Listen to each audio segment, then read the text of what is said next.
Assalamu alaikum warahmatullahi wabarakatuh al'umma, ina mana barka da safe. Yau ina kuma son amfani da wannan dama don in miƙa godiya ta mara yankewa a gare ku, musamman masoya da 'yan uwa da abokan arziki.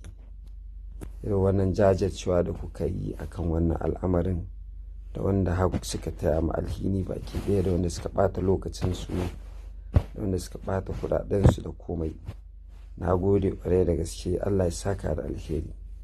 A ƙarshe ina fatan Allah Ubangiji ya ƙara tsaye da mu akan gaskiya, ya cire mana tsoro, ya nuna mana gaskiya gaskiya ce, ya ba mu ikon binta ko da hanyar da take mutuwan mu ce a wajen.